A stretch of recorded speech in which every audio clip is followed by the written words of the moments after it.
द्राक्ष मी काय परवडणं झाले ना या वातावरणानं औषधाची महाग आहे भरपूर म्हणजे त्याला कष्ट बी आहे त्यातनं काय राहावी नाही ना त्यामुळे ते आपण द्राक्ष काढून रेड डायमंड लावलं.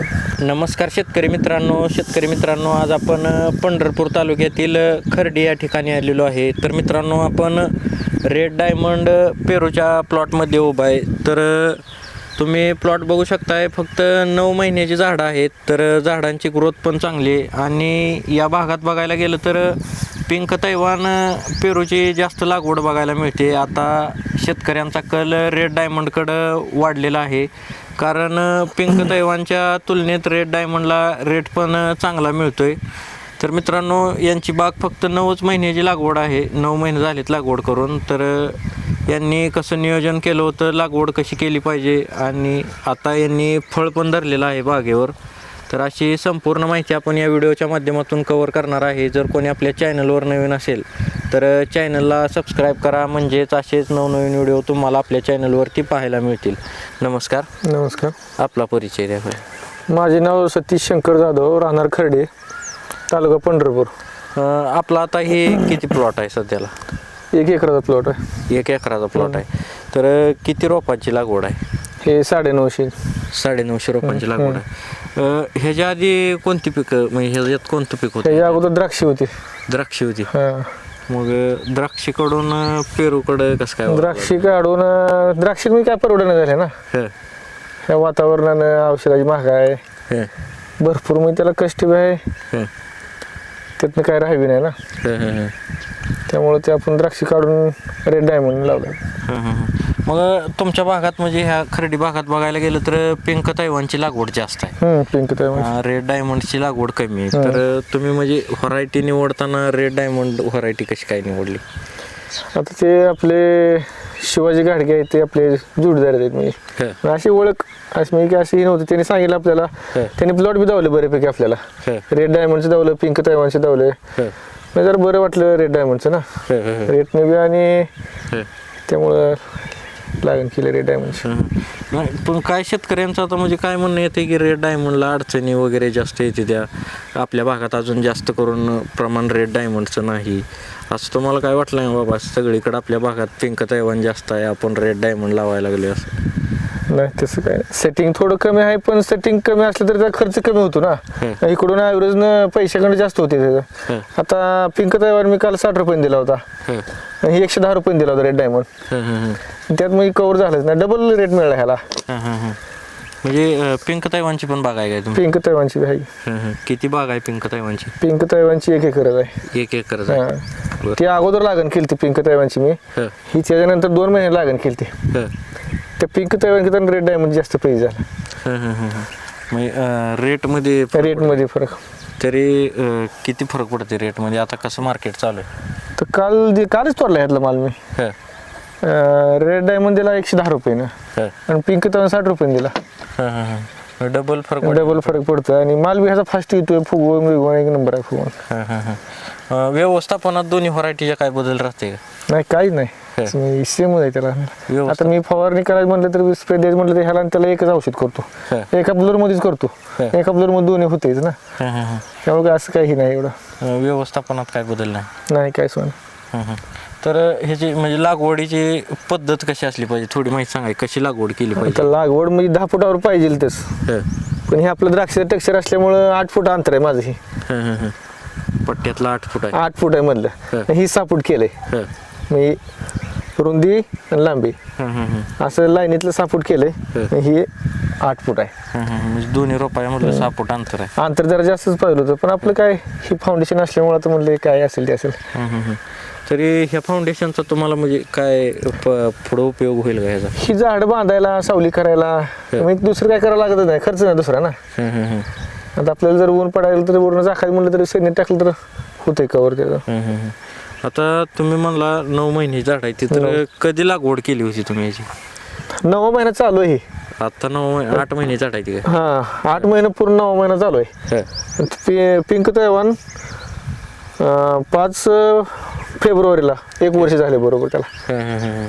त्याच्या अगोदर मग ही चालू बी झालं, ह्याचे पैसे भरपूर झाले. आता पण ह्याचा एक 3 टन माल घालवला आहे मी काहीच खर्च केला नाही शेणखत सुद्धा टाकलं नाही ह्याला मी कोंबडी खत एक 30 ठीक कोंबडी खत टाकलाय फक्त थोडा थोडा थोडा टाकला होता आणि त्यातनं परत मग ड्रिपर ती द्राक्ष ड्रिपर त्यातनं कोबी लावला मी काय 1 लाख रुपये होईल अशी माझी अपेक्षा होती पण त्याने डबल टिबलच करून दिलं तरी म्हणजे आंतरपीक पण तुम्ही कोबी केलाय तर ह्याचा झाडावर वगैरे काय परिणाम होत नाही? काहीच नाही आपण ह्याला झाडा लिक्विड सोडतोयच ती ह्याला लिक्विड पडते ह्याला एक्सप्रे म्हणजे एक्स्ट्रा एक्सप्रे पण घेतला नाही मी हा कोबीला पिवला मारतोय तीच ह्याला पडते लिक्विड बी पिवला सोडतोय तीच कोबीला पडते तरी म्हणजे पेरूची लागवड केल्यानंतर परत लावला आहे कोबी का कधी? नंतर आता 1-2 महिने झालं पहिले काय केलं नव्हतं हायस मी ओनली 1 पेरूच होता म्हणजे झाडं लहान आहे तोपर्यंत आपण आंतरपीक पण घेऊ शकतो म्हणायचं घेऊ शकतोय पण नाही घेतलेलं चांगलं ते आहेत मोकळं जर ठेवलं हवा चांगली खेळते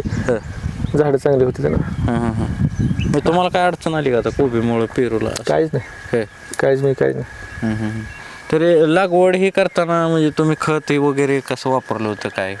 खत म्हणजे काय झालं तर मी कारली लागण केली होती पहिले कारली घेत होतो मी द्राक्षी काढल्यानंतर कारली हे उन्हाळ्या सीझनला कारली केली मी ती कारली गेली फेल मल्चिंग हायच होतं मग मी काय केलं यांची रोपं आणली रोपं आणून ती लावून घेतली मी अशीच लाईन बघितली नाही फक्त असं लाईन येऊ द्या म्हणलं सापड अंतर ठेवा लावून घ्या म्हणलं काय ती लावली ती व्यवस्थित आले 1 नंबर आलं लागवड करताना म्हणजे रोप वगैरे काय कसं पाहिजे रोपात काय बघावं लागते का असं?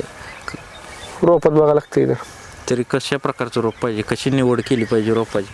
ही पानात ही रेड डायमंडचं पान म्हणजे आता ही पान बघा ही असं झपके पान पिंक डायमंड बारीक पान येते तर त्यात बेसळी बऱ्यापैकी असते तुम्हाला ह्यात काय बेसळ आढळली का? एक सोनं म्हणजे सगळी red diamond red diamond 1 number लागले सगळं काल तोडलाय मला ह्यातला मग किती कधी तुम्ही आता लागवड केल्यापासून हे फळावर म्हणजे फळदार आहे कधी चालू केलं ह्याचं?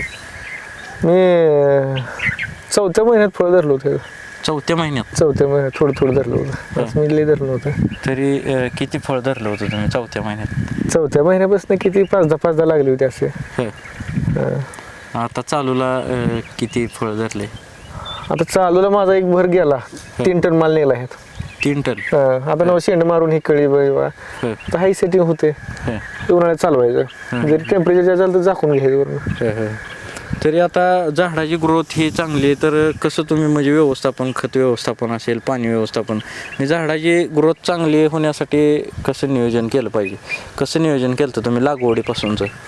लागवडीपासून काय मी एक लागवड केलं एक 2-3 ड्रिचिंग केलं ड्रिपनं काय सोडलंच नाही ड्रिचिंग केलं मी बुलरनं लिक्विड ह्युमिक ॲसिड परत काय 1 महिना 1.5 महिना झाला का थोडं कोंबडी खत शेणात 1-1.5 महिना लागतो शेणा झाल्याला शेणाने याला कोंबडी खत टाकून गेलं थोडं हे थोडं म्हणजे 1 मजल टाकलं फक्त आज काय टाकलं नाही पाठीनं हे ना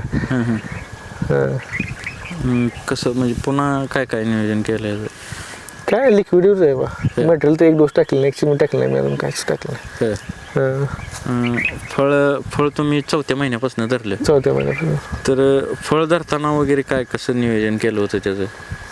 खाल्लं फक्त निमेटोरचं सोडलं मिलीबागचं वरनं खाल्लं सोडून तयारीच केली धरलीच मी असं मी धरायला नियोजन नव्हतंच माझं ही 2-3 वेळा मी कळी तोडून टाकले लय लागली कळी निघाय म्हटलं बघू काय थोडं खायपुरतं निघाय म्हटलं खायपुरतं ती लावलं ते लागत गेलं ते भरपूरच म्हणजे सेटिंग हे झालं तरी आता पण झाडावर सेटिंग आहे तर आता तुम्ही इथनं पुढं म्हणजे आता तुमचा काल माल गेलाय म्हणलं काल किती माल गेला तुमचा? काल 950 किलो गेलाय 950 किलो 110 रुपये गेला 110 रुपये तर आता इथनं पुढं कसं नियोजन असणार आहे तुमचं या प्लॉटचं? आता हाई सेटिंग धरायचंच ना आता हाई सेटिंग झालीच अजून ह्याला 15चा फॉर्म लावा येतेच लावून टाकायचा फॉर्म म्हणजे किती दिवस तुम्ही आता म्हणजे आता जर आपण ह्याला फॉर्म लावला तर किती दिवस अजून असं आपण नियोजन ह्याचं ठेवू शकतो किती दिवस फळ घेऊ शकतो? चालवायचं आता काय आपलं पहिलं पीक आहे छाटायचं लवकर डोक्यात घ्यायचं नाही हो इथनं पुढे शेणा स्टॉप करायला कळी निघते कळी सेटिंग होते फॉर्म लावत जायचं इथनं पुढं तुम्ही जोपर्यंत चालते तर चालवायचं तरी आता म्हणजे लोकांचं म्हणणं येते की बाबा रेड डायमंडला म्हणजे पिंक तैवानपेक्षा सेटिंग कमी होते अडचणी दोन्ही प्लॉटमध्ये तुम्हाला अडचणी काय वाटल्या?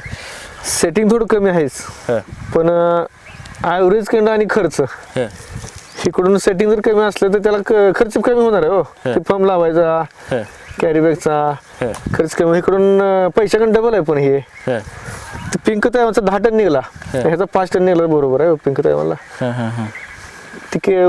परत लेबर खर्च वाचतोय, पूर्ण वाचतोय ना. आणि उत्पादना म्हणजे ह्याच्यात उत्पादनात ही दोन्ही तर लय फरक पडतोय का? नाही, एक 30% तर म्हणजे असे होते बा. आता तुमच्या म्हणजे ती प्लॉट तुम्ही ह्याच्या आधी 2 महिने लावला होता, तर त्याच्यात तुमचा किती माल गेला आणि ह्याच्यात किती गेला? हे आता 3 टन गेलाय, त्याच्यात 1.5 गेलाय. 1.5 टन गेलाय. मग 1.5 टन गेलाय, त्याला रेट पण कमी आहे. मग लयच हे परवडतंय का ते? काय जे आपण पहिल्यांदा लावलो त्यामुळे ते पिंक तैवान अगोदर लावलं होतं ना. परत फिरल्यानंतर पिरू लावलाय म्हणल्यानंतर बागा कोणा बागा गेल्यानंतर ही रेड डायमंडचं कळल्यानंतर मग रेड डायमंड लावू म्हणले एक एकर. आपण रेड डायमंड लावला एक एकर.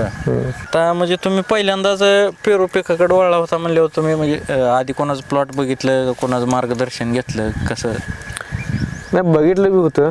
आणि पंढरी फॉर्मचे जे मालक आहेत शिवाजी घाडगे, त्यांनी बऱ्यापैकी मला सांगितलंच होतं ना. मला ते अगोदर 2 वर्षापासून मागा लागले होते, रोपाचे पैसे देऊ नका, ह्याचा लावा, पण पीक आल्यानंतर मला पैसे द्या. पण मी काय त्यांच्या विश्वास ठेवला नाही लवकर. अगोदर तर द्राक्षात फसलेलो होतो, त्यामुळे हे अजून रेड डायमंड नवीन आले लावून अजून कुठं फसायचं. त्यामुळे विश्वास ठेवला. परत त्यांनी हे केल्यानंतर बघितलं आम्ही रोप तिथे जाऊन. रेड डायमंड होती, गुजरात बी होती एक, पण आपल्याला ही भारी वाटली. 1.5-2 फुटाची रोप होती. पण ती रोपं आणताना मला विश्वास नव्हता ती चिटकतील का, शेंडा धरल का, ती का जळतील रोप. त्यांनी काय केलं, 1 रुपया मायने घेतलं नव्हतं अगोदर. रोपं आणून लावून 2 महिन्यांनी पैसे दिले त्यांना. ती म्हणली 1 रोप जर जळलं मला पैसे देऊन तुम्ही. रोपं आणली, लावली, 1 नंबर झाली, काय नाही अडचण आली. मर वगैरे काय झालं नाही रोपाची? मर तशी होती, आपल्याला लावताना आपली चूक होती. कुठे एखादं कलम मोडतं, लावताना एखादं वरच लागलं तर ती मर होणारच की. ती नर्सरीवाला काय करणार आहे? तरी म्हणजे आता काय झालंय, नर्सरीवाली पण भेसळ यायला लागली रोपात. रेड डायमंडची म्हणून पिंक तैवानची द्यायची, पिंक तैवानची म्हणून रेड डायमंड, अशी मिसळ येते. मग काय बघावं लागतं आणि तुम्हाला ह्यात काय म्हणजे तसं आढळून आलं काय? आढळून मी असं डुप्लिकेट काय वाटलं नाही. पहिलं आम्ही लावायच्या अगोदर सांगत होती रेड डायमंड मध्ये लय फरक आहे, तर लय जाते. त्या 130 रुपयाला इथं आम्हाला ड्रॉप सांगितलं. रेड डायमंडचे 130 रुपयाला ओरिजिनल ड्रॉप आहे म्हणायची. ओरिजिनल मध्ये डुप्लिकेट मध्ये फरक दावा मला म्हणलं. ओरिजिनल काय डुप्लिकेट काय? ती म्हणली पानं अशी जाड पाहिजे तर, पानं रुंद पाहिजे तर, काळूक पाहिजे तर. मग ह्यांच्यात बघितलं ती ब्रॉप तसं ही ब्रॉप सेमच. म्हणलं ह्यात बदलच काय नाही. म्हणलं तुमचा रेट काय, तर त्यांनी ह्याचा लावा फक्त. ते फक्त त्यांनी आपल्याकडं 70 रुपये फक्त पैसे घेतले त्यांनी. इथं आमची शेजारी त्यांना लावली होती, त्यांनी 130 रुपये रोप आणलं होतं. आमच्या दोघांची चर्चा झाली, तुम्ही रोप कसं आणलं? मी म्हणलं मी 70 रुपये रोप आणले. ती म्हणली राव तुम्ही राव फसला म्हणली, एवढं स्वस्त रोप तुम्हाला डुप्लिकेट रोप 100% दिलं म्हणलं. मला डुप्लिकेट काही येणार नाही असं म्हणजे माझ्या म्हणलं विश्वासाला माणूस आहे ती. म्हणलं फसवणार माणूस नाही म्हणलं ते. तर काय नाही अडचण. लावली तिथून आणली त्यांनी, मार्गदर्शन दिलं त्यांनी, सांगितलं मला त्यांनी लावल्यापासून ही करा, म्हणजे लिक्विड सोडा ड्रेसिंग करा. त्यांनी सांगितलं केलं, ती काय नाही अडचण काय नाही अजिबात. इतर फळबागापेक्षा बरी वाटते म्हणा द्राक्षीपेक्षा. ही 1 नंबर. द्राक्ष म्हणजे माणसाच्या जीवनात 10 वर्ष कमी होणार, ह्यानं 10 वर्ष वाढणार, अजून लाईफ वाढणार माणसाची. तरी खर्च वगैरे किती झाला तुमचा एका एकराला लागवडीपासूनचा? तर लागवडीचं एक 70,000 धरा, एक 1.5 लाख खर्च झाला सर. खर्च तर निघून गेला म्हणा. खर्च निघून दिलं मला त्याने. 1.5 लाख खर्च झाला, 3 लाख रुपये आपल्या बागात झाले. अजून 10 वर्ष सोडा, अजून इथनं पुढे निघणारच, अजून हाय चालू जाईल. आता म्हणजे तुम्ही नुसते शेतीच करताय का काय व्यवसाय पण नाही? शेतीच करतो. पहिल्यापासून शेतीची आवड आहे तुम्हाला? शेतीची आवड म्हणजे शाळा सुटलं, शाळेला होतो, 9वी होतो शाळा शिकलो मी. 9वीतनं परत दुकानला गेलो. दुकानदारी कलकत्याला होतो, सोन्याच्या दुकानला. 2 वर्ष दुकानदारी केली. दुकानदारी करून आल्यानंतर काय तिकडं मी 2006 होतो तिकडं. 10,000 वर्षाला दे. इथं आलं का माझं पहिल्या वर्षाला वडिलांनी मी केली ते, आपण काय केलेलं नव्हतं ते. गणेश डाळिंब होतं. 125 झाडात 1 लाख रुपये डाळिंब झालं. आपण म्हणलं तिकडं सोन्याच्या दुकानला 10,000 वर्षाला हे करत असेल, इथं एका सीझनला 1.25 लाख रुपये आले तर आपण तिकडे जाऊन काय करणार आहे. मग तिथून जी आवड ही झाली ते आपण शेतीकडेच पूर्ण वळलो. परवडते का शेती? आता तरुण पिढीच म्हणणं येते शेती परवडत नाही असं. शेती जर कशात काय हो, तुम्ही आता ऐकलं 2 लाख जर पगार घेत असाल तरी बी ती कोणातरी बांधलेत आहे तुम्ही हो. इथं कसं आहे स्वतः मालक आहे ना. एक तासभर करून जर आपण घरी जाऊन झोपतो आपल्याला कोण विचारणार आहे का? तसं तुमचा लाख रुपये पगारवाला काय एक तासभर कुठं नसला तर त्याची बॉस लोक लगेच विचारतात ना, आपल्याला तसं कोण विचारणार आहे. ती विषय झालाच की पण बांधल्यात कोणाच्या राहत नाही आपण शेती केल्यावर. पण तरुण पिढीचं म्हणणं येते की बाबा शेती परवडतच नाही. परवडत कसं नाही, केलं तर परवडणार आहे ना. त्यांनी जर इथं बाग लावली आणि गावात जाऊन चौकात जाऊन बसलं तर कशी परवडणार आहे. इथं कष्ट करावं लागते ना, थोडं डोक्याला करावं लागणार आहे, थोडं केलं तर परवडते. आता तुम्ही म्हणला म्हणजे शेतकरी काय करतात बाग लावतात गावात जाऊन बसायचं फिरायचं. तुमचा दिनक्रम कसा असतो रोजचा? आता कसं आहे माहिती आहे का, आपण बी आम्ही गावात जाऊन बसतो हो. हे पूर्ण घरची कामं बघून गावात जाऊन बसतो. तरी कसं म्हणजे दिवसाचं रुटीन कसं असतं तुमचं? तर काय उठले सगळं पहिलं म्हणजे रानाला शेड्यूल काय आहे ती शेड्यूल आधी पूर्ण करायचं ना. जी काय आहे आता आपल्याला पिवलं स्प्रे मारायचा आहे, लिक्विड सोडायचं आहे, पाणी सोडायचं आहे, मग ती शेड्यूल असतोच आपला. ती शेड्यूल पूर्ण कंप्लीट केल्याशिवाय कुठं मी ही सोडायचं नाही हो, किती वेळ अर्जंट काम असू द्या.